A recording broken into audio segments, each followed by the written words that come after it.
some lovely ambient barking. Normally it's me who provides the barking in the background. Sorry, I've opened the window because the house is on fire today. Hold on, I'll close my room one. The other window's open. There we go. Excellent start to the podcast. It's brilliant.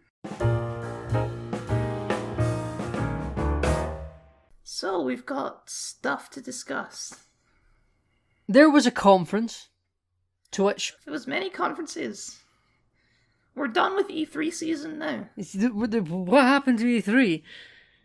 I thought this was the E3 pre-show. There's this thing happening in the world right now. You know, everyone's kind of locked indoors. I was wondering why the streets were so quiet. Yeah. Anyway, before we get to Halo, because I know most of this podcast is going to be about the Xbox conference, I have two things I want to bring up first. That's fine, you lead the way. One is just a tiny little thing about Assassin's Creed, which I found interesting. Obviously, right now, Ubisoft, there's some big controversies coming out of there. I don't think we're going to get too much into that on this podcast. Probably but not. Suffice to say, some nasty things coming out. Some questionable creative decisions. Well, that's the one I want to talk about. So there's another thing. I know the other thing. Right, okay. Yeah. A report that came out that said, for many years now, the Ubisoft higher-ups have been blocking female protagonists leading their games. Yes. And went into examples. The three examples that I saw were Assassin's Creed Syndicate, Assassin's Creed Origins, and Assassin's Creed Odyssey. And I just want to say, I fucking knew it. If you go back to when Odyssey first came out, and before you'd played it, I specifically said that it felt like Ubisoft had been pussyfooting around the idea of using female protagonists for years. And I just want to say that I knew this all along. And was this included in your Assassin's Creed Odyssey rant video that no longer is public? No, it wasn't. I think this was definitely on a podcast at some point. Right, okay, right. Because we were talking about female protagonists in general. I can't remember what the other examples were. But I was saying that the game, Odyssey, feels like it was built for Cassandra. I would like to state for the record, in case I have said anything contradictory previously that I can't remember, having now I've now played Assassin's Creed Odyssey. I was just playing it before we were recording. I'm basically done. I have one more DLC to do, and that's me. I haven't played an Alexios run-through, and I have very little interest in running an Alexios run-through, but the game very clearly, to me, would seem to be constructed around the character of Cassandra being the sole protagonist. Because whenever I get lost in Assassin's Creed games, I'll usually look up a YouTube run-through. Most, not all, but most YouTube run-throughs are with Alexios, and I will sometimes watch significant portions of quest lines up until the point I'm stuck at, where it's the same interactions of characters, except with Alexios and not Cassandra. And my god, it's boring. It's literally the same dialogue for what it's worth, but the delivery of it is so different. It's like, it's Mr. Cartoon, it's Johnny Bravo. It's Mr. Cartoon Network man. Well, he's going for that sort of like stoic Spartan warrior thing, as opposed to Cassandra, who plays the role way more sassy, which is just more fun. You can do stoic, heroic Spartan man. I think if that's what they were going for, I still think that was a bad version of it. You can still do stoic male protagonists. They exist in all games. That was just a very poor version.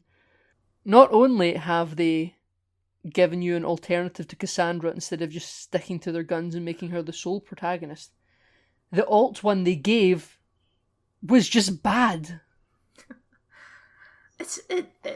What fascinates me is the reason you can't have a female-led game. People don't buy games led by females.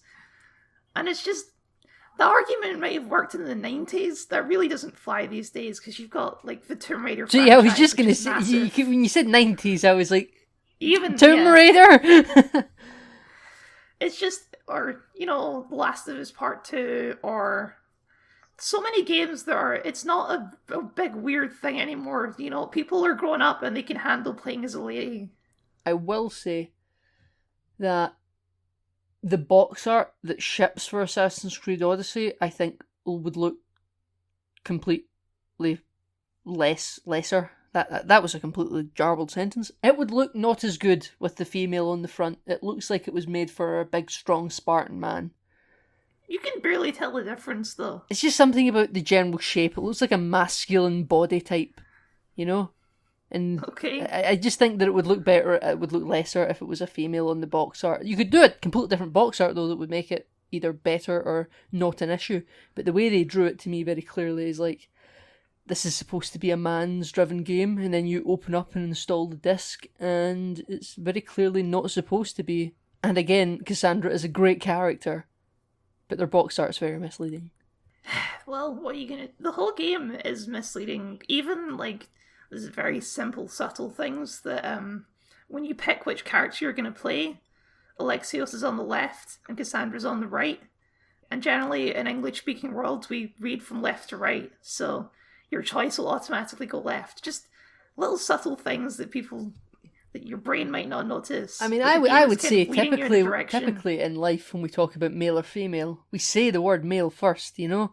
So I don't really think... It's very misogynist when you think about it. Yeah, but who cares? It's a 50-50. One's got to go first. People say ladies and gentlemen. You know, it's a 50-50 coin toss. There's two of them. One's got to go first. You know, Cassandra was clearly the better choice in my opinion, based on everything I've seen of Alexios gameplay, and I was convinced to play as Cassandra by many a person, bar like two. But I still haven't. And I've played Syndicate, and I think Syndicate was a very bland game, to be honest with you. But I don't think that was necessarily the character's fault. I can remember the visuals of the game, but I can't remember much of the narrative at all. It was a very safe Assassin's Creed game. Yeah. Templars are doing bad things, assassinate them. It wasn't pushing any boundaries. Yeah, exactly. Evie, Fry and Jacob Fry, I think if you're going to give the gender split in the game, you could argue about how much story time each of them got. But I think it was well done to the point where it both made sense that they would exist in the story being told. Sure. You haven't played Odyssey, but you have played Origins. Yeah, I haven't played Origins. Origins definitely handles this the worst. Because I know how, I think the way I've had Origins described to me is they basically pull an LA Noire, or for like 3/4 of the game you play as one character, then for the last quarter of it they just switch it out. I wouldn't even say that. It's more like all of the open world and 90% of the quests you play as Bayek. And then at one mission every couple of hours, you'll play as Aya. Why not just play as Bayek the whole way? At that point, I would agree with you because the missions, to me at least, where you play as Aya, they feel super tacked on. Like they feel thrown together at the last minute and stuck into the game where they don't belong. And that's not an indictment on the character or anything. It's just the actual... Do you think... They feel so separate from the main story. Do you think before the game entered proper development and they were at the storyboard stage, they originally wanted to kill Bayek off really early and make it a Aya story? Well, we know that now. That's what's been confirmed, which is... It's very interesting to hear because that must have been changed quite early in production. Ridiculously early in production. I didn't know that. I didn't know that that's specifically what had been confirmed. I just thought that they wanted to minimise her play, but then I never knew quite how little she was in the game to begin with. I didn't know how they could minimise it any further. Well, she's in the game quite a bit, but you don't play as her for most of the time. It's completely bizarre to me. Do you think Valhalla is dealing with it any better? I mean, we know how they're dealing with it, but do you think that is better or worse? I don't think the way they're doing it in Valhalla is sustainable. It's a complete cop-out, in my opinion. I would agree. I think it's the same problem as Odyssey. They're just being even less committal with it. At least in Odyssey, you pick one and you're stuck. In this game, I don't know exactly how it works. I haven't looked into it. It would seem to me that you're completely gender fluid. Yeah, you can just change whenever, and that's fine. In Syndicate, you can switch between Jacob and Evie on the fly. But Jacob and Evie are different characters. Yeah, this is a single sentient being that can just switch out. And traits. I know that the thing they've said is, we're playing with the sci-fi elements of the Animus, and I get it. I don't think it's like a big lore problem. I think the issue is if you keep making characters that are completely don't have a set gender, it makes it harder to write properly. One point that was brought up about the Cassandra Alexios thing in Odyssey was that because of the choice, they couldn't explore anything to do with gender in the game in any way, because everything has to be available for both. Whereas if they'd gone fully with Cassandra, they could explore, like, what does it mean to be this woman warrior in way in the past when it's quite a rare thing? They could make it more an element of the story. I mean, to look at all the mythos that come and try and kill you all the time in Odyssey, you would think it wasn't that rare. Sure. The entire game would just seem to have it not be an issue, you know? I think, what's the name of the one from Valhalla? Eivor? Yeah, Eivor. Eivor. Very non-gender specific name. Well, it might be, but we're not from Denmark or Norway. It's fair, yeah. I think that I'm, to be honest, as much as I love Cassandra, I'm going to play as a guy in Valhalla. I think male Viking man is much more appealing to me. And again, because they're being incredibly wishy-washy with it, it seems like the game won't be impacted much at all unless they completely trash the male voice actor. You know? Yeah, I mean, it's fair. I'm not going to blame you on that one. I can blame you more on the Cassandra one because voice acting's better, and also she's the canon one, and there's all these reasons I can give. For this one, they're being so wishy-washy with it that it doesn't seem like it's going to affect anything. Well, I'll say this. One thing that really sticks out to me about the female Eivor in Valhalla is there's a skin in Fortnite that looks identical to her. It was a battle pass skin from like a year ago, and it's like a female Viking skin. And I'll say this: everyone that purchased that battle pass, I've never seen anyone use that skin. It's just in their collection. I've got it. Everyone else I know's got it that played back then. No one wants to be a lady Viking. No, there's male Viking skins in the game as well, by the way, that no one wears. People just don't seem to be that into Vikings in Fortnite, even though there's a village. Maybe they'll make it come back when Valhalla comes out. Yeah, well, what I was gonna say is, it looks like they've just ported that skin over, made it photorealistic, and then just left it. It's got the blue face paint and everything. Are you making some accusations here? Yeah, instead of Fortnite ripping off everyone else is ripping off Fortnite. I think I've said my piece on this stuff. You know, we're two dudes. We're not super qualified for this, but I just wanted to say that I was right and I called it. I support your right to gripe. Speaking of right to gripe, let's talk about the Lower Decks trailer. What is there to say? That's where I'm at too, to be honest. I was just watching it and this is exactly what I thought it was going to be. Yeah. Now, it was exactly what I thought it was going to be as well. However, because I'm not surprised, and to begin with it was such just an inoffensive thing to me anyway, because it's animation, it's the creators of Rick and Morty, I knew what it was going to be. It was, and it is. I don't even really like Rick and Morty. There, I said it. Everyone that likes Rick and Morty who listens to this, you can be outraged. You just don't have a high enough IQ to understand it, Nathan. Yeah, I don't jump on McDonald's restaurant tables talking about Szechuan sauce and screaming at employees. You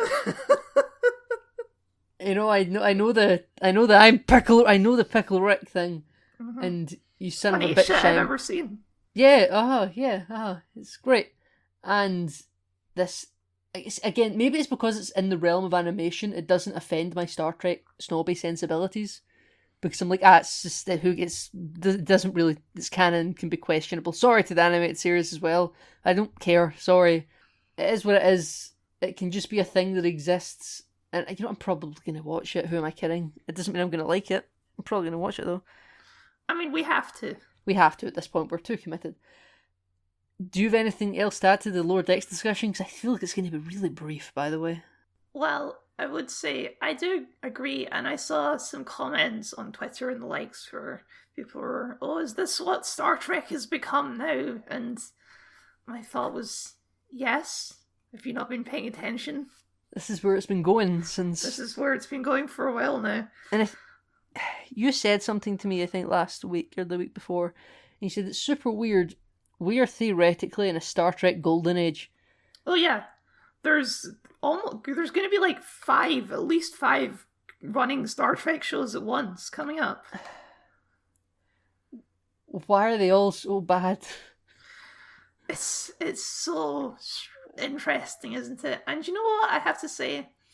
We were poo-pooing on Discovery and stuff like this. In the early days? Mm-hmm. I miss when it was TOS that was being fuddled with. Because TOS wasn't your era? I don't have the emotional connection to TOS. I like it, I enjoy it. But now they're getting into the TNG nostalgia era. And oh boy, is it hurting a whole lot more. From a visual perspective, at least I feel they're respecting it. They're respecting the visuals more than Picard, at least. But, like you said when we were talking about it in text, that's only because it's an animated show. Yeah, like you can use what did the Americans call it? The Dustbuster phaser? It's like a TV remote. Because in animation, it's so what? It doesn't matter. It can look like that in a cartoon. Yeah, because they're like, oh, it's silly and goofy, this thing from the 80s, ha ha ha ha ha. Yeah, but if they were to make a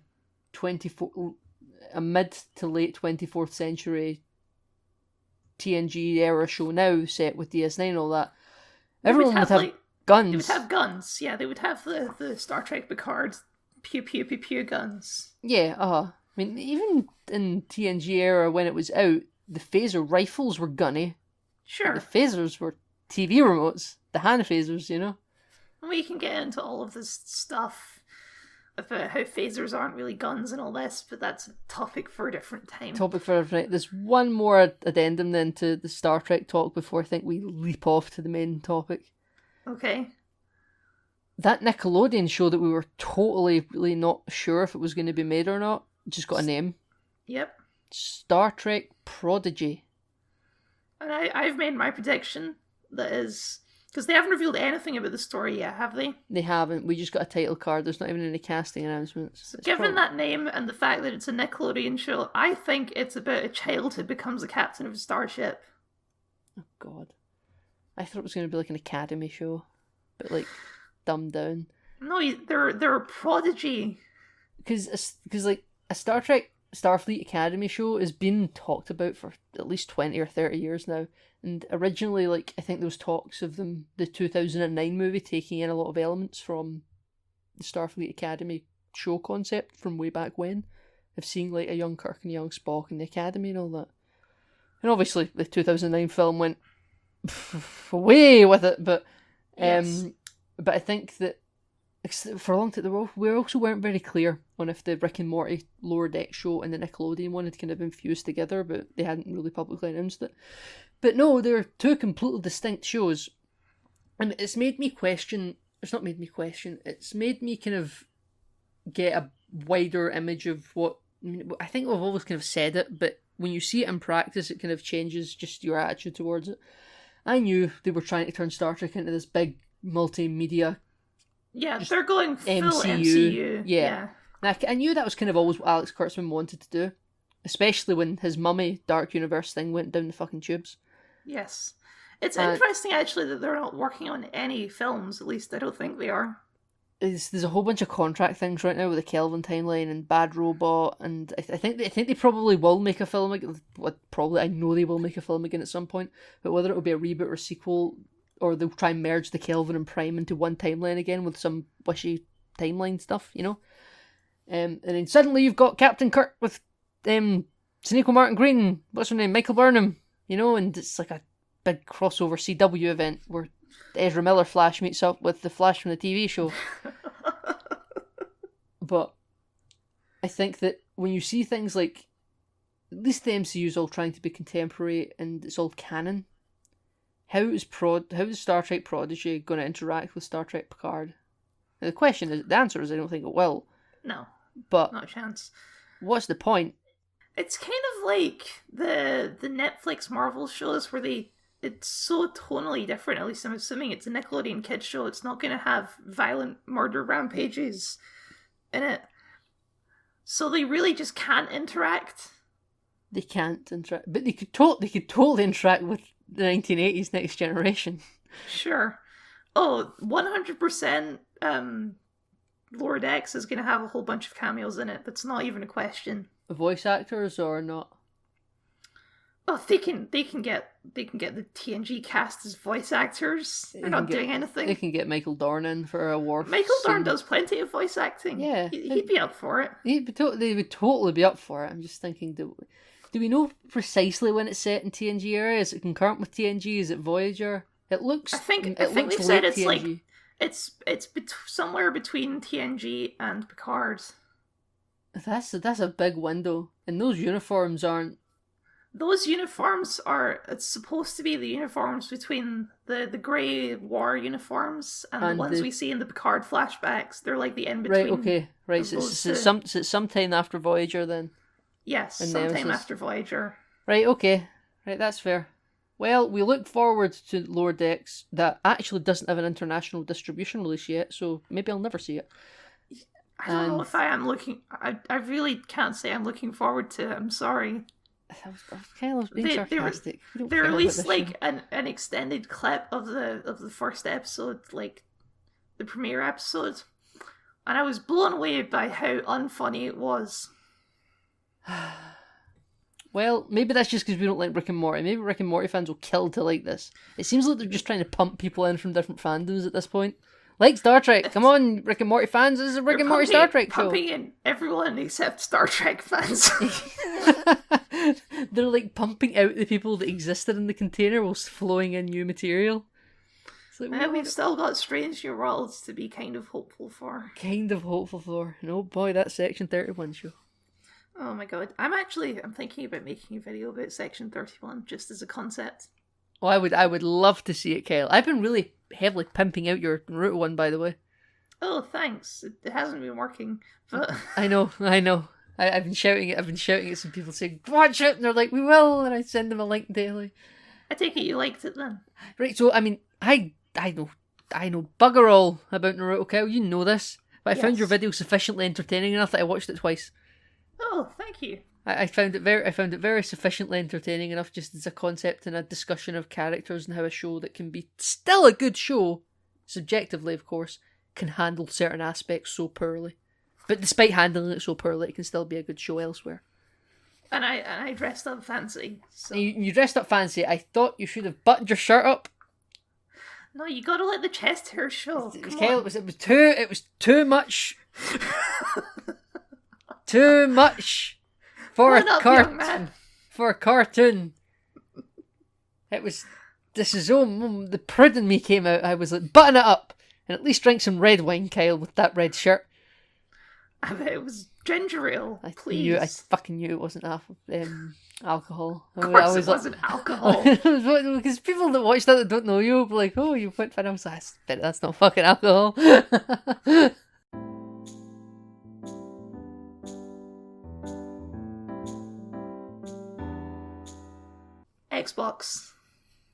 Xbox Game Showcase 2020, July 23rd at 5 p.m.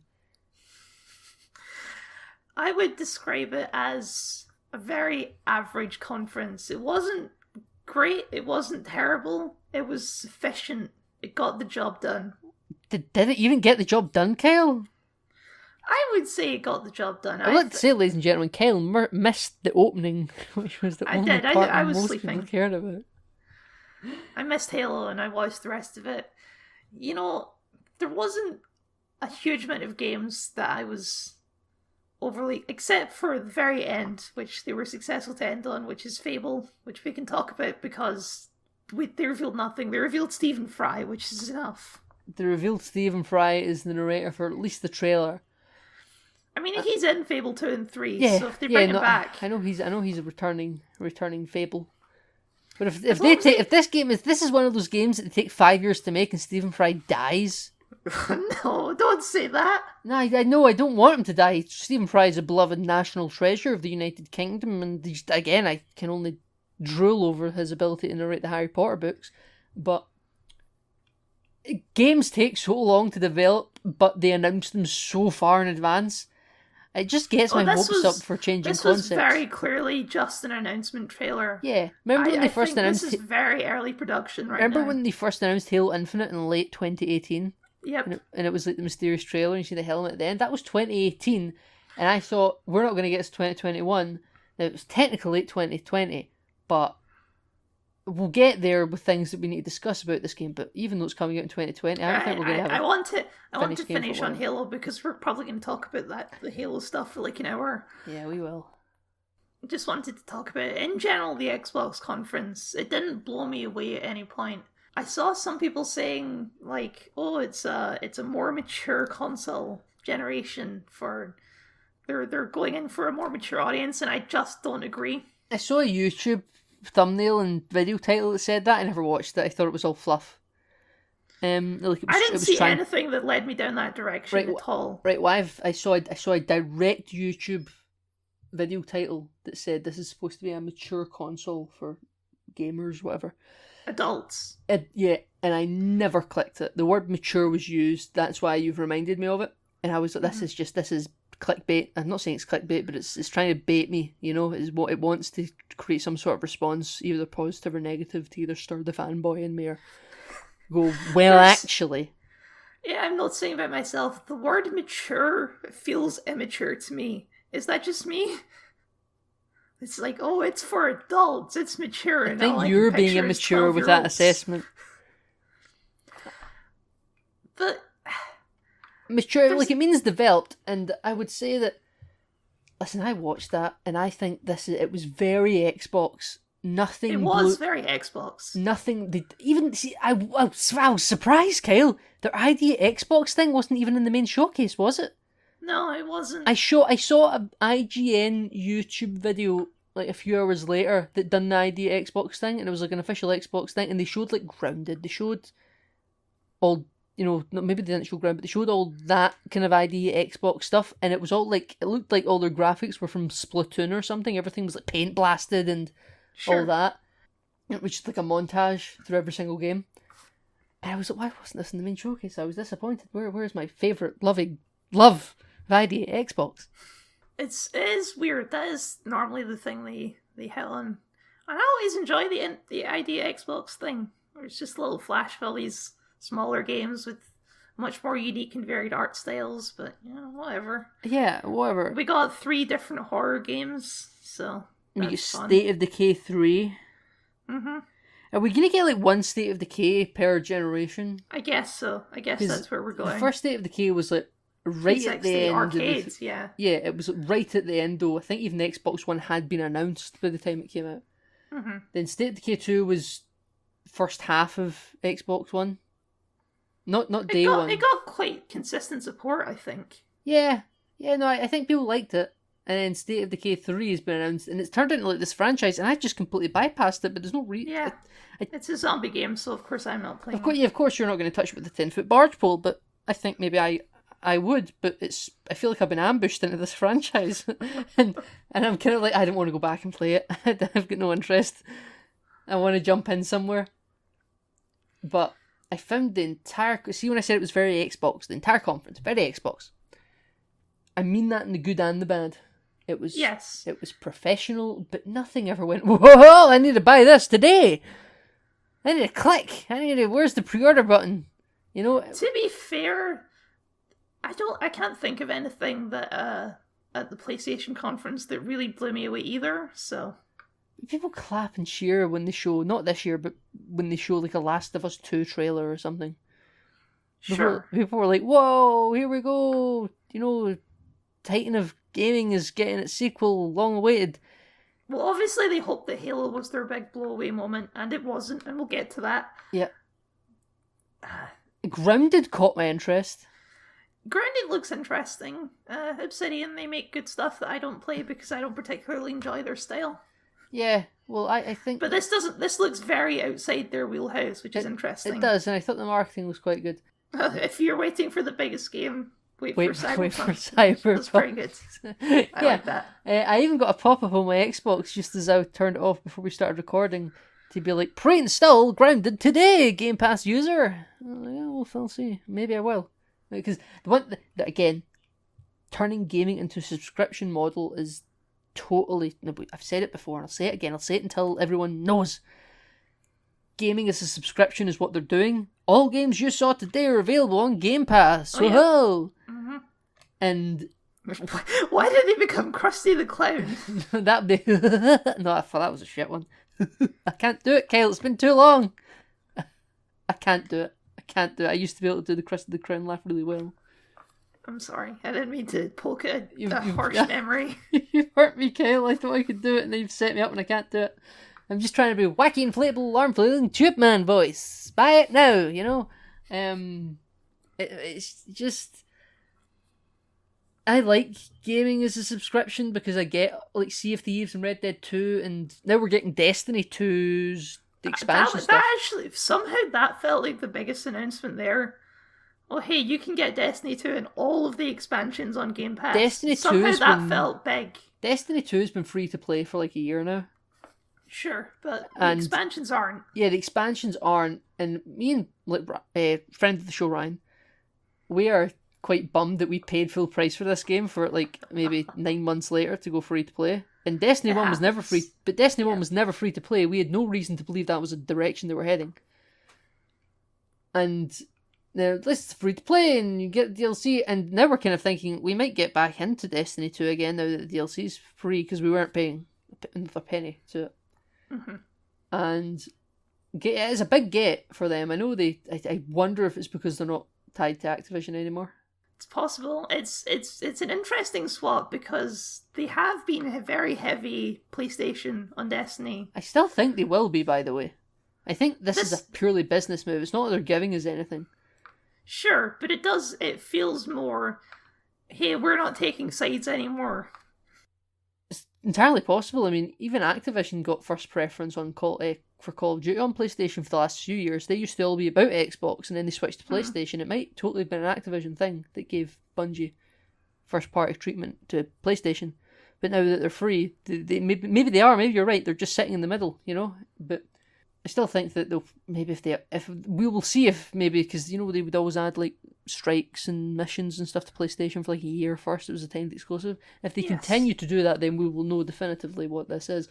I just think that this is a money making move because they will make a lot of money via Game Pass. Game Pass is just outside Xbox for a developer. Game Pass is quite a good deal. People will play your game even if you're AAA, and you know people are like, I don't want to play that game because I don't like the company.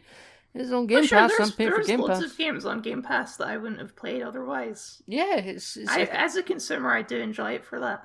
It's a good value for money, and I think it makes probably everyone quite happy.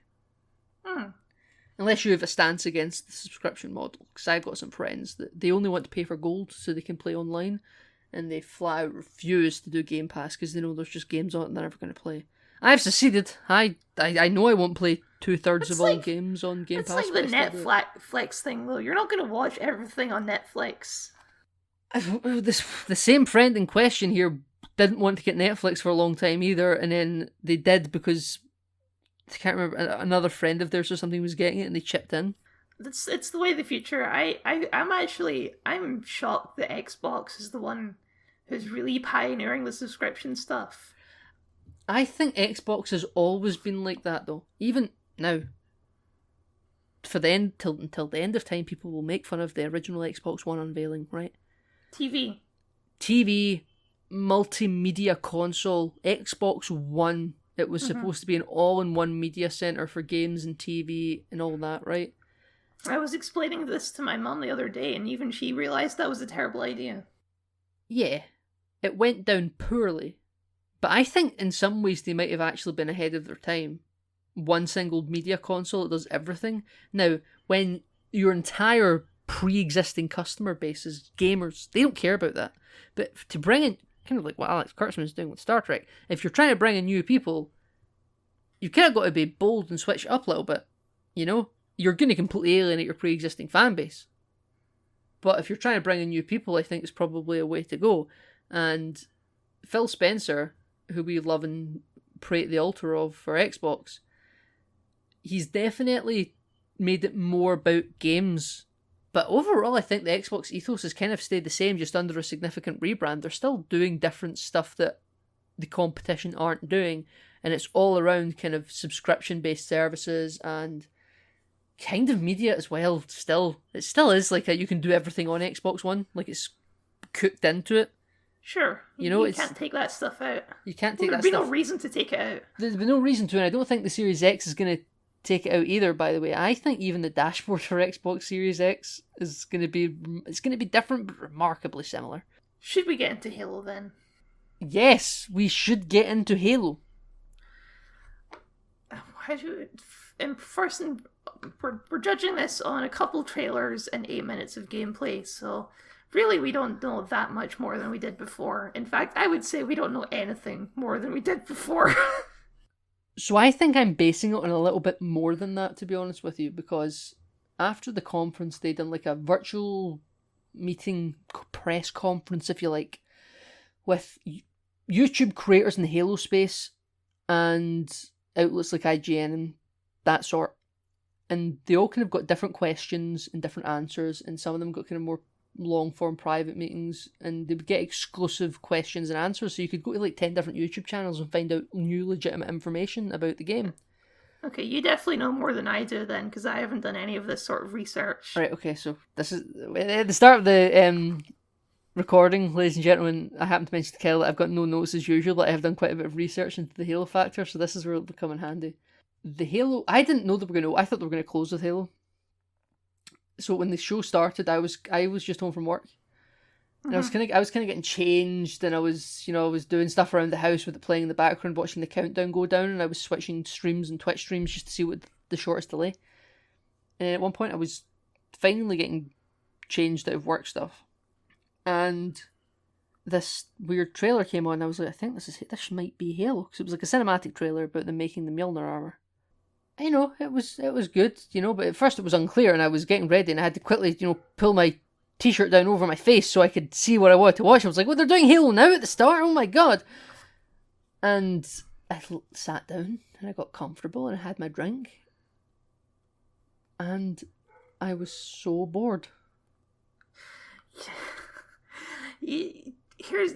This plays into exactly what I was thinking. This trailer, it looked like every Halo game I've ever played.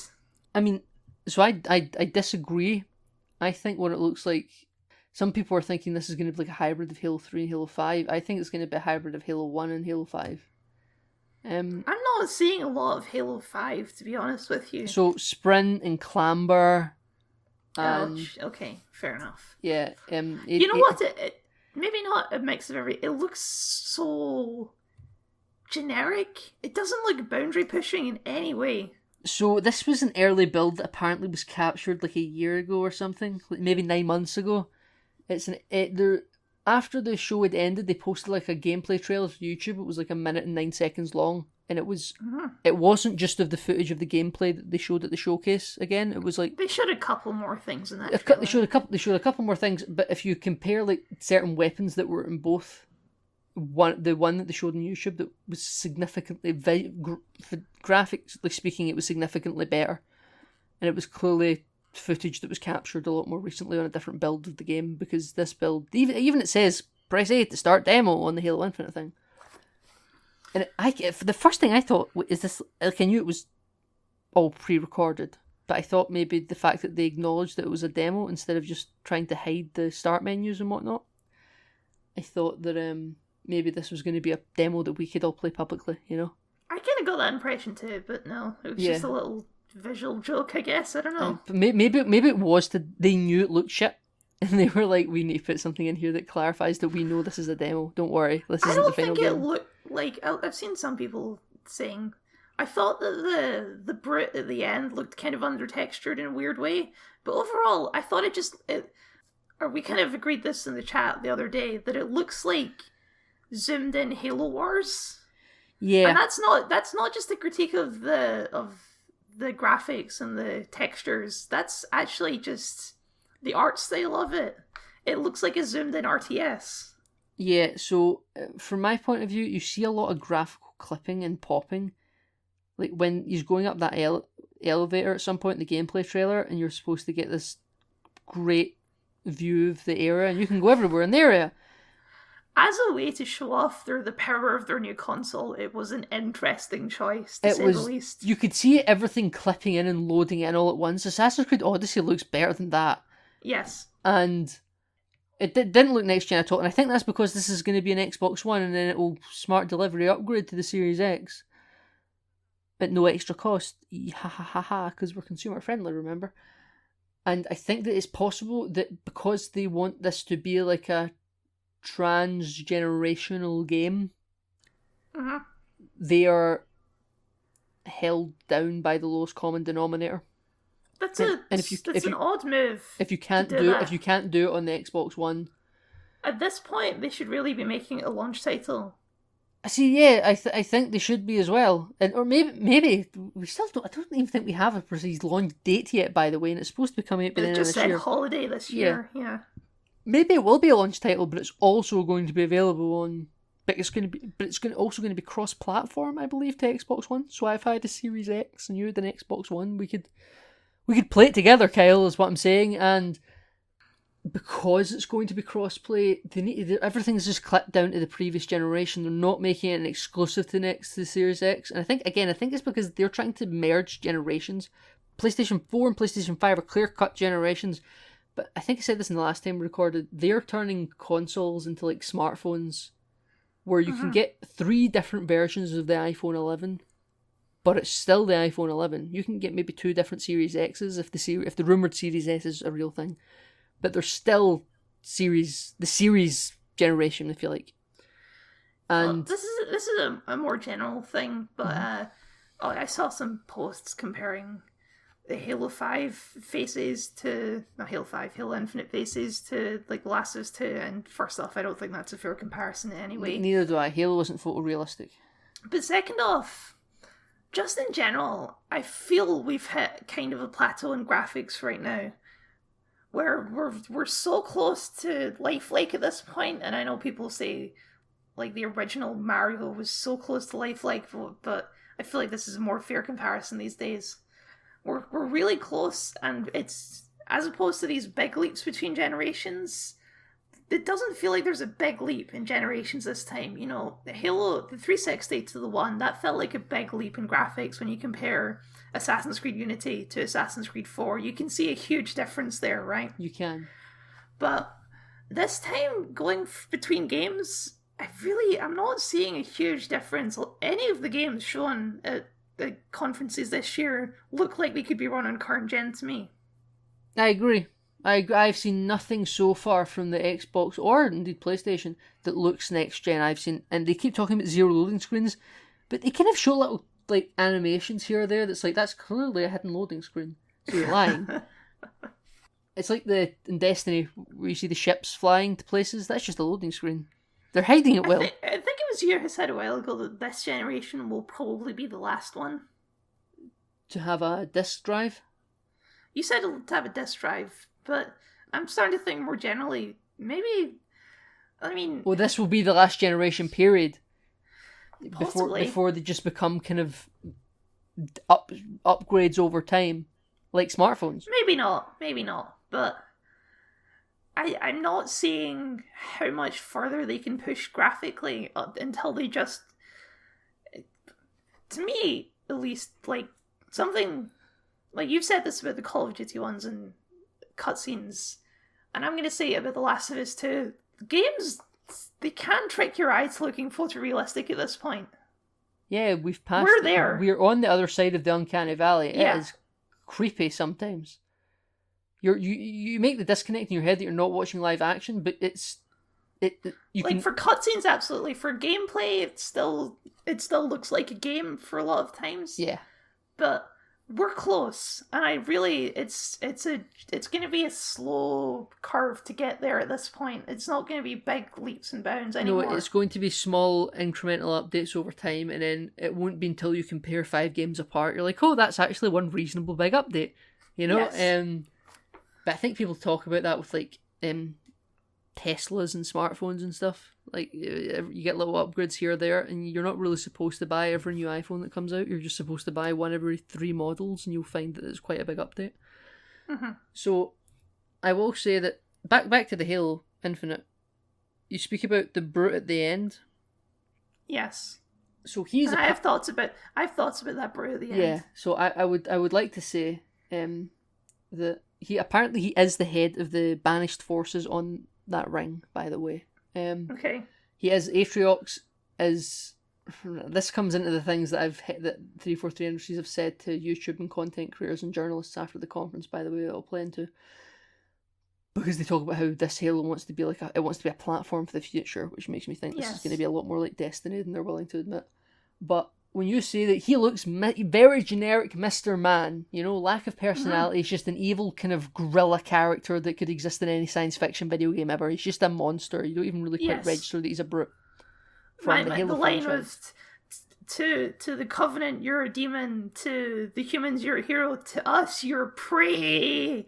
And it's just so cheesy and generic. It's ridiculous. Right.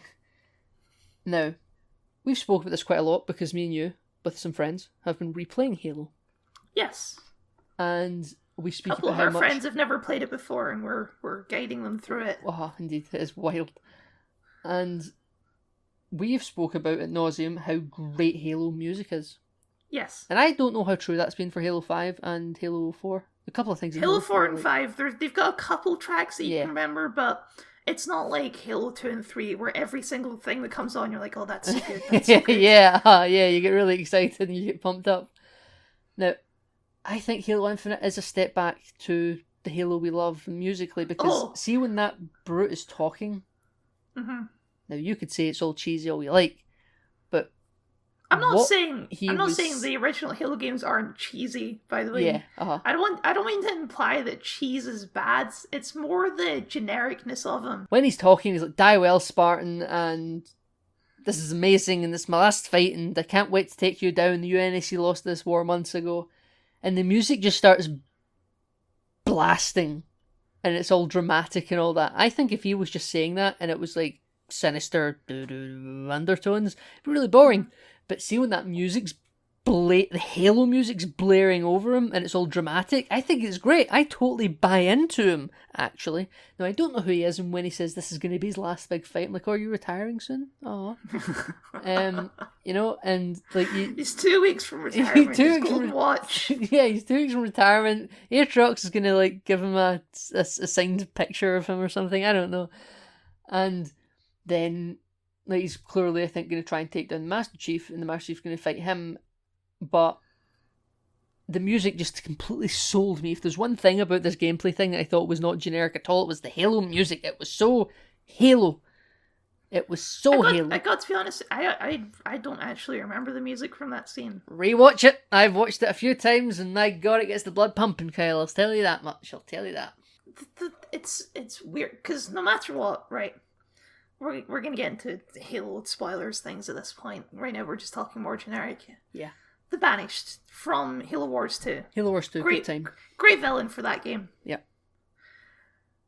Because of that, this guy, no matter how cool or badass he is, he's a side villain. He's one of Atriox's lieutenants, because they did a great job of establishing Atriox as this big, imposing threat. He's got an interesting backstory. All of this stuff. He's the Banished. This guy is just some other dude, and it's weird to saddle him. He is on level with Decimus. It's weird to saddle him as the main villain of your main game. So because he just doesn't live up to Atriox. I'm sorry. I like Atriox as a villain. This guy is just some guy who works for Atriox. So here's the thing. I don't know if this guy is the main villain of Halo Infinite. They've said he's the head of the Covenant forces on this ring, or Banished forces on this ring, but I think that Halo Infinite isn't going to be a full story. I think that we're going to get expansions to this game, and you're one, thinking full Destiny. Chapter 1 is they've released his name and I've seen it in writing. I can't pronounce it. I can't even say his name. He's some Brit guy. He's some but he's got a name and I can't pronounce it because it's really weird. But this guy is the villain that they're announcing so far as the big bad, and I think that you will kill him, and it will end on like a weird cliffhanger, and then it'll jump to 6 months. By the next chapter of Halo Infinite. No, exactly. Free on Game Pass. And it'll be the continuing story, and at the end we'll get Atriox, and then we might get some other DLCs afterwards. But what I'm wondering about now is... wouldn't it make more sense story-wise to save Atriox for Halo Wars 3? You know, he's kind of the villain of that game now. Of the Halo Wars franchise. Yeah. Maybe, but right, so I think they kind of didn't know what they were going to do with Halo 6. And then people really liked Halo Wars 2. And the way they're kind of talking about it, and they've been talking to these journalists after the Xbox showcase, it seems like just the impression I'm getting, they've never said it, but sometime they kind of floundered around a lot. I think they spent a lot of time in concepts for Halo Infinite, or what it was going to be. And I'm going to guess that when they revealed that first trailer, they had no idea what they were doing with it. So I think they did. Whether or not they knew who the villain was is another question.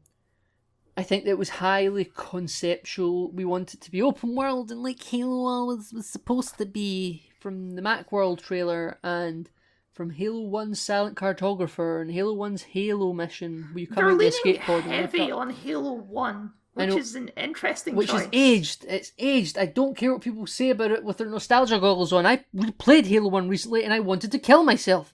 It's bad, yeah. Halo 1 doesn't play well at all. It plays like a game that was made in 2001. It plays like a game that was made in 1999. Yes. And I think that really, I question what they think we want, you know? And I'm all for kind of open worldly stuff, you know? Even Halo 4 had some relatively open worldly stuff, like when you play that Requiem mission and stuff. Mm-hmm. Halo 5 even had it on the mining planet. Yeah, sometimes they give you like a big mission with multiple objectives to do. Yeah, exactly. So it's fine. Yeah, it's fine, and I don't really know why Halo shouldn't continue to do that. It was always just fine, you know. Like, fine, don't give us on the rails missions, but Halo's always been quite good at not doing that, and now it feels like they're just leaning into Destiny. Even at one point where the Master Chief in that gameplay demo is like fighting banished forces after he does that big Warhog jump, and he jumps out. Yeah. He drops his assault rifle, I think, and he picks up this gun called the Commando. And it's like it's got an ADS on it. I wonder if they're taking away ADS from every single gun now, by the way, because the assault rifle kind of looked that way, didn't it? Yeah, and he picked up the like Commando UNSC assault rifle and it aimed down sights, and he kept aiming in and aiming out quite quickly. I'm sure that is the default human gun you get at the start of Destiny 1. And I don't mean that to be facetious or even do it for comedic effect. I'm being quite serious. I think it's probably based on some real world gun, probably. But it didn't look very unique. It looked real world, I would say, and just your Warthog's going to be your equivalent of a Sparrow from Destiny, but you can't call it to you, but there'll always be one around, and everything was kind of clipping in, and there was zones and difficulties. I don't think it's going to be open world in terms of you can run into other fire teams. I think it will be a closed world, but you can do co-op. Yeah, it's single player open world. Yeah, it'll be single player open world, but you can do. They've confirmed that 4-player split screen co-op will be a thing from day one. And there was a big rumor that multiplayer wouldn't ship at day one. They wouldn't have like Slayer and all that, and free for all and SWAT. Can you imagine? Right, yeah. So they jumped to Twitter immediately and was like, "That's not true." They usually they'll be quite silent, but they actually spoke out and they're like, "That's complete bullshit. Don't worry about it." It's arguably what Halo's even more famous for is multiplayer. Yeah, but what they've also said is that Halo Infinite will have ray tracing, right? Mm-hmm. But it won't be there at launch. And to me, that's not uncommon, to be honest. But to me, that is a big endorsement of just launching games before they're finished. I know it used to happen, but it was a bit taboo. They would never say the game isn't finished. They would just kind of release it and do patches later. Looking at you, Assassin's Creed Unity. Yeah, but now they're just like, oh yeah, this game won't really be... They didn't say, the game won't be ready, characterise it differently, but they're like, yeah, we'll have post-launch support for this, and we're adding this and that, and I'm like, why not do it before the game comes out? It's like, oh, we don't have time. Your last fucking main game came out in 2015. What were you doing for 2 years before Halo Wars 2 came out and you suddenly decided the Banished were good? You know, I really wonder how long they've actually had this game in active development. That first teaser trailer came out in 2018. I think they probably had been working on Halo Infinite before that for maybe 9 months. Okay, we can get into... This game doesn't feel like a sequel. Can I say that? Would you agree with that statement? Yeah, I would agree. And they were asked about that, by the way. They said, "What the?" And they've pushed heavy in some of the interviews that I've read that oh, it's a spiritual reboot to the franchise. My absolute favourite thing to hear about the end of a trilogy.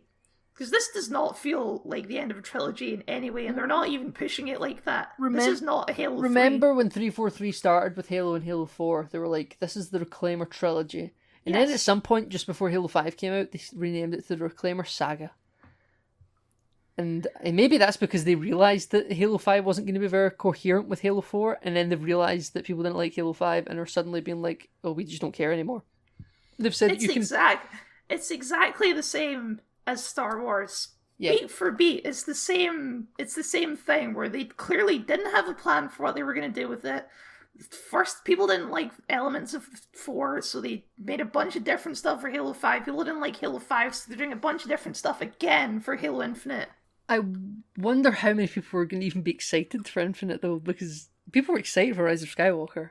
I don't think anyone's excited for this.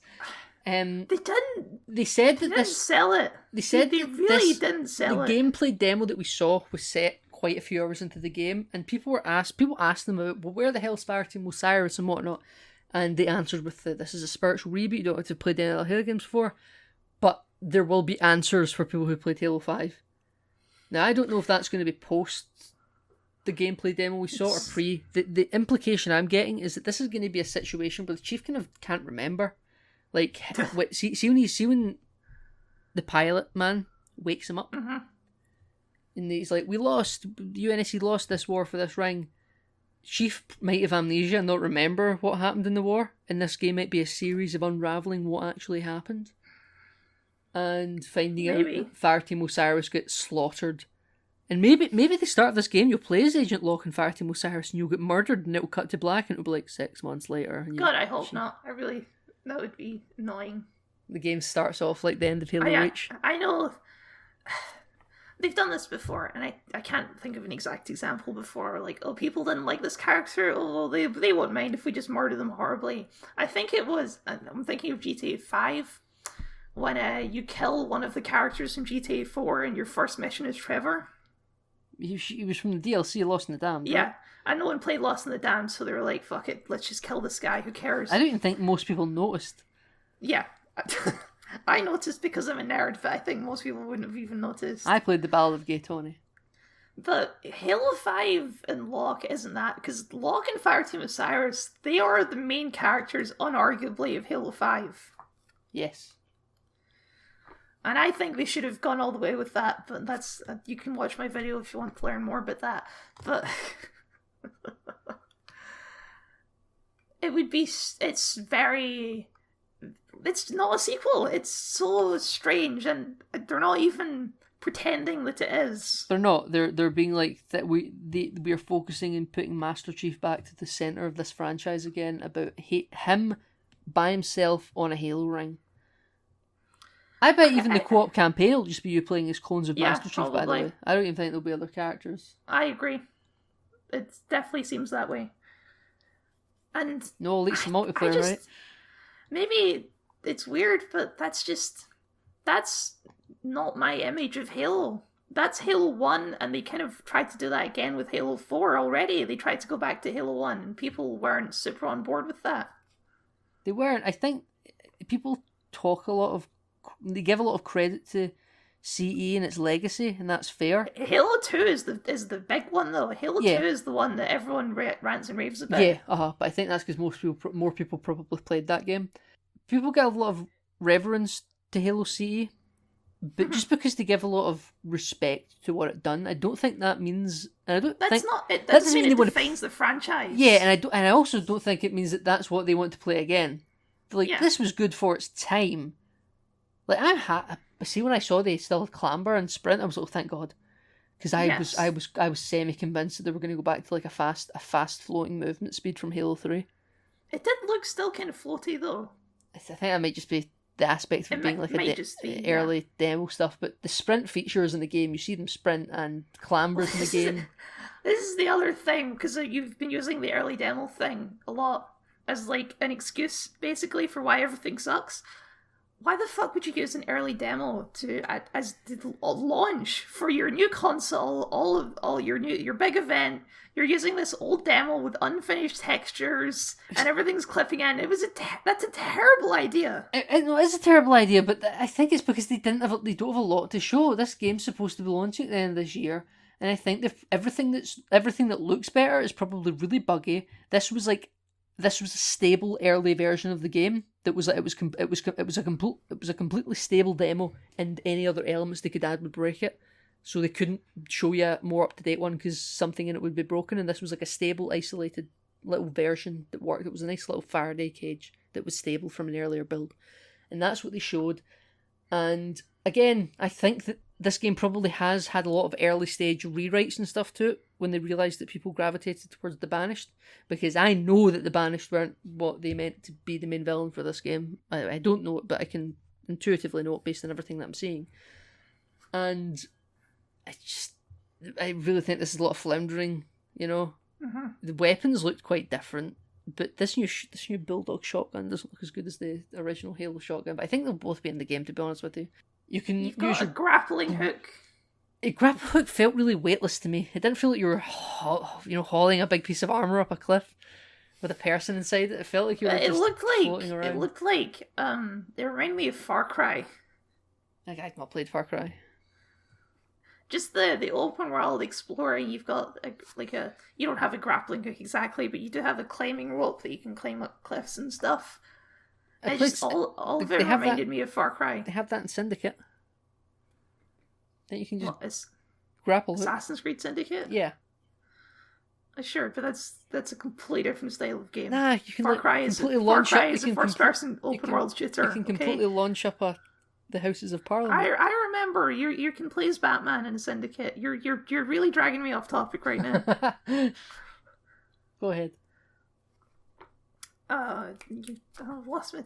Anyway, I was just saying it reminded me of a Far Cry, and just nothing about, even taking away graphics, all of this stuff, nothing about it looked new and exciting to me. It looked like something I'd played already. See, I don't think it looks like something I've played already, except Destiny, but it's got Halo skin on it. And again, and I'm not saying every game has to be boundary pushing anything, but as this big launch Halo game for the next generation, it feels like it needs to be something more than what they've shown. It was very disappointing. I was disappointed in what they showed. I think most people kind of were. No one was really talking about it after it came out. I've not seen anyone really raving about it. Yeah, no. it got memed to hell. There was Craig the Brit. Of course. And really, I think we've probably done the most in-depth breakdown for the business implications of this than anyone else. It's such just a nothing, though. It'll come out. I'm going to buy it, or maybe not, Game Pass. I'm going to get on Game Pass, yeah. And we'll just see.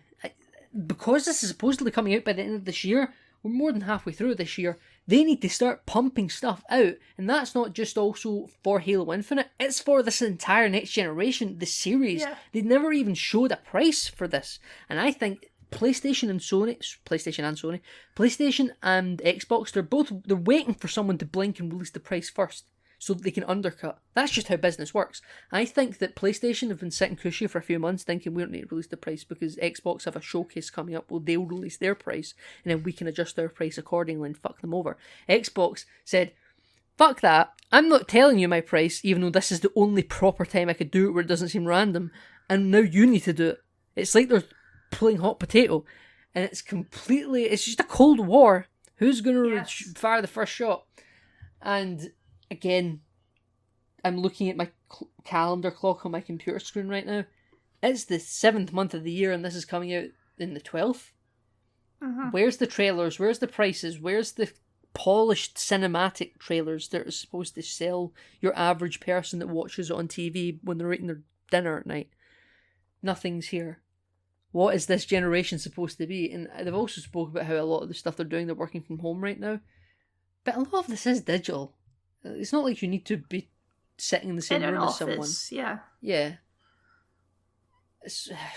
I don't know. I was really excited because Microsoft, I believe, set high expectations for this conference and did not really deliver, not just for Halo, but the entire conference. I'm excited for Fable, but I'm going to be 26 by the time that game comes out, probably.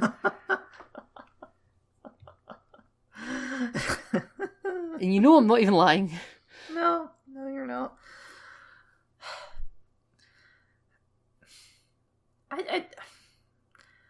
The whole pivoting away from the big operatic story is strange to me because it says that they don't understand who their audience is. The people who grew up, or didn't even grew up, but were around when Halo 1 came out, are in their late 40s now. And they're probably moving away from video games in general. So you're saying teenagers when Halo C came out? Yes. Right, yeah.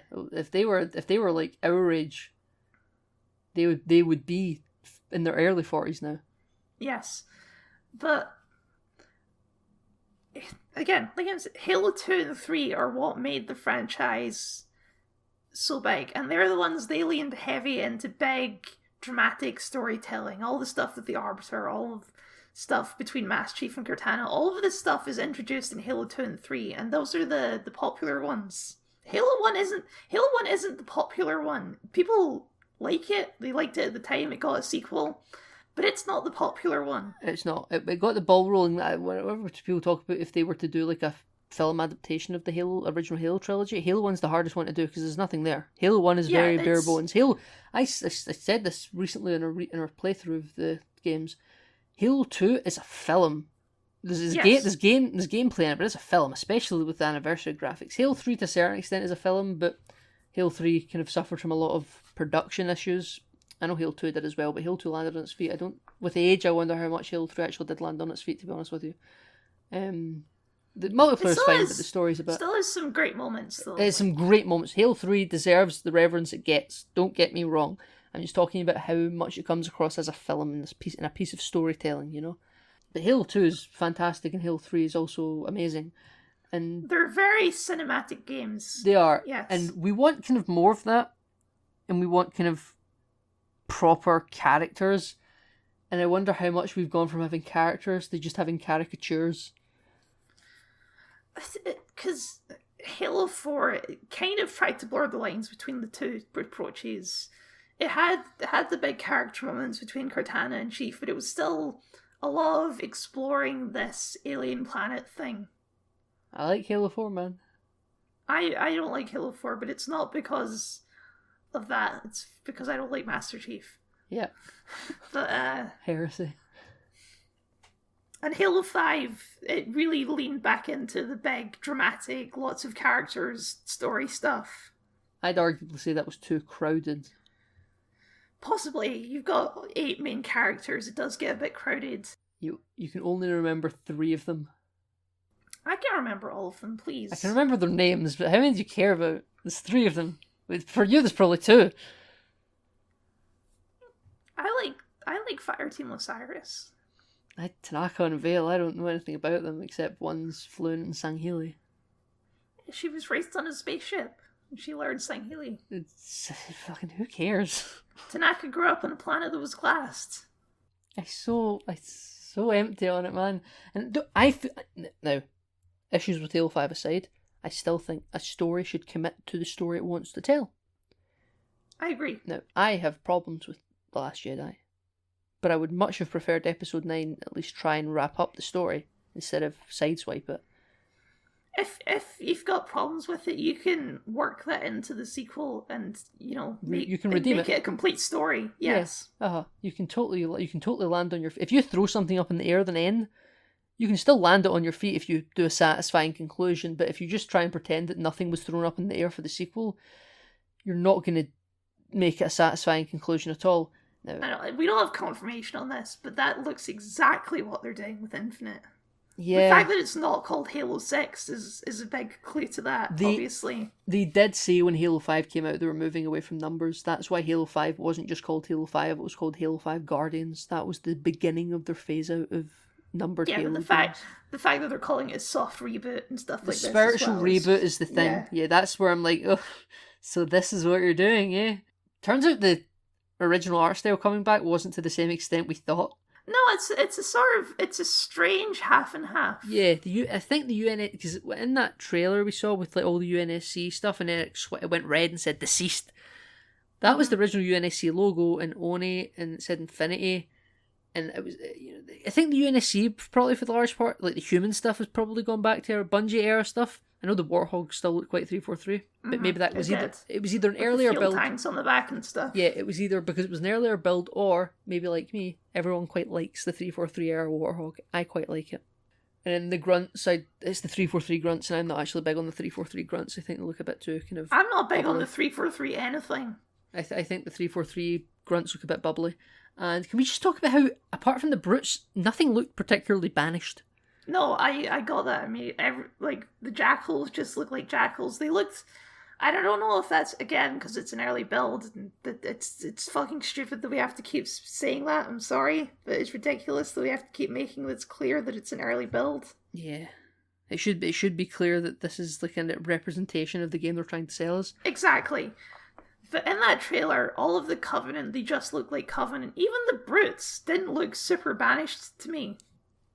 The Phantom just looked like the Phantom asset from Halo Wars 2. Even when it did look like they just ripped it from Halo Wars 2. Even when it went to, like, it turned to land, it looked like it just clicked left and it felt really weightless. I was like, is there anything in that? Is it just air? And the elites with their Halo CE blue armour, and, they could be a Halo Reach minor at the very least. Mm-hmm. And they didn't have, like... I mean, we never saw Jackals in Halo Wars 2. Like, yes, they're physically units in the game, but like they had no. Are they even units in the game? I can't remember. I think they are, yeah. We don't really get a good look at Jackals in Halo Wars 2 is what I'm saying, in cinematics or in gameplay, and I don't really know what grunts. I know what grunts are supposed to look like, and the elites in Halo Wars I know the banished ones, and brutes the closest to the banished, but they're red at the most I could say. But there was some blue brutes as well, and they looked like they were Halo 3. But like what I love about the banished style in Halo Wars 2 is they're so big and chunky and bulky. They don't have the sleekness of the Covenant in any way. They're totally visually different. It looks like everything runs on a diesel engine. Yes, exactly. That's a great way of fitting it. Yeah, all banished stuff looks like it runs on a diesel engine, whereas Covenant stuff looks like it runs on sleek plasma energy or something. Yes. It looks big and bulky, and they did not capture. It doesn't even look like they tried to capture that aesthetic. No, it doesn't. It completely doesn't. And maybe they're going to make that part of the story that these are Covenant who have joined the Banished or something. Maybe. Yeah. But why? Why not just make them Banished? That would be more fun and more interesting to look at. Maybe this story is going to be the best Halo story we've ever had, Kyle. Maybe we're going to love it. I seriously doubt it. Maybe the Master Chief is going to take off his helmet at some point and you're going to find out it was actually Locke in disguise. Through all of Halo Infinite, the voice modulator on. Oh my gosh. Can I just say this one last thing, because I think we're probably nearing the end of our recording today. Master Chief, Steve Downes. I know it's been 20 years, but he sounds old now. He does. And he didn't even sound... I did notice that. He didn't even sound that old in Halo 5. It was kind of like Darth Vader in Star Wars Rebels. Just something sounds a bit different now. Everyone says that about James Earl Jones in new Star Wars from Rogue One and Rebels and all that. He sounds older. I can see that he sounds different, but I don't even know if he sounds older. I just think to my ears just shoot it off as it's just better audio equipment for the time. Like I don't know. Obviously, James Earl Jones is older, but I think he still sounds same-ish. Maybe a better example is Data in Star Trek Picard. Then he looks different. Well, with just the age, it just sounds different. I suppose so. And that's fine. You can work that. Master Chief does age. Yeah, he does. So you can do that. You can. But it doesn't seem like they're making that part of the story in any way. He's just badass Master Chief again. At least in this trailer, it doesn't look like they're doing any other than him being nice to the pilot dudes. We'll search for it together. I like Master Chief when he's being human. I don't know, I like it. That's one thing I like about 343 era Halo. Is I like when they try and humanise the Chief a little bit. That's why I like Halo 4 so much. My thoughts clear about Master Chief. I don't think he's a very interesting protagonist. I know, and I don't think we're ever going to see eye to eye on it. But whenever I hear like a character getting old, but they're not addressing the age, and it's like we're just going to continue the fight. It reminds me of what Red Letter Media said about Niebnub. You know the rebel. Yes, He's been was fighting co-pilots with Lando, blowing up the Death Star. Yeah, and now 30 years later, he's still doing it. Yes, He's still fighting the same war. Or Princess Leia, like, you're so old now and you're doing the same thing. You must just be so tired. Yes. Master Chief must be just so old and worn out. You must. Like, it's another thing I was considering making a video about, but it's a thing in a lot of media where it's sometimes I wish, and it's just the nature of how things work nowadays. Is sometimes I just wish stories would end. They would just, because of the nature of some of these stories. Like I was thinking about it with Naruto, obviously, because I just made a video about Naruto. Yeah. And Naruto is currently running a sequel show called Boruto about Naruto's son. At least it's a sequel with a different character. I mean, Naruto's in it, though. He's his dad. Is he an old man? He's like mid-30s, I think. Oh, that's young. But the nature of the way Naruto ended is the world is going to be at peace now, and we're going to work towards peace, right? This is how the show ends. Yeah. But because you're having a sequel to it, you can't do that. You need to have conflict for there to be a show about fighting. I mean, that's always the problem they had with the original Star Trek, where like you would never have interpersonal conflict. It would always be conflicts with adversaries who weren't on the ship. A little bit, but I think they handled that quite well in TNG, to be honest with you. Yeah, TNG, they did handle it quite well. But just sometimes stories have a definitive end, and Halo 3 kind of did have a definitive end. You know, it wake me when you need me, but the war was over and done with. And then Halo 4 and 5 come around and it's like, nope, just kidding. War kept going after all. It's fine. I think that was a misstep where they needed Covenant species, so they just were like, exactly. Oh, they're still the Covenant. But, I mean, I think, like, a story can end, but the franchise can persist. Like, the MCU can persist, but Iron Man story's done. Yeah, but you have to introduce different... You need to introduce interest... thing. It's just the same conflict over it's the and same over. Conflict and it over just... and over. It feels unnatural, because that's not how the real world works. I know you do. I think you need to introduce compelling supporting characters to start to take a bigger role over the course of those games. At this point, with this game specifically, they seem so scared to shake the boat of Halo. I think it's because they shook the boat with Halo 5 and got slapped in the face. And it's a bad call, and they're just stuck as a franchise now. Of we have to have Covenant. We have to have Cortana, we have to have Master Chief, we have to have all of these elements in every single Halo game, or otherwise we think people will be upset. I think you can do it if it's not a mainline one, though. And I think you can even switch Master Chief out as being a mainline protagonist if the substitute characters are great and if they're built I agree with you, but they don't... 343 does not agree with you. I think that, you know... Microsoft doesn't agree with you. Halo Reach and Halo ODST and Halo Wars, great stories without the Master Chief, and they do not need Master Chief. Halo 5 is a good attempt to bring in substitute characters and phase out the Chief. I just think it was done absolutely disgracefully. And, you know, maybe they said this about, like, don't expect a sequel to Halo Infinite in the next 4 years, in the next 5 years. They said this might be a platform for the next 10 years.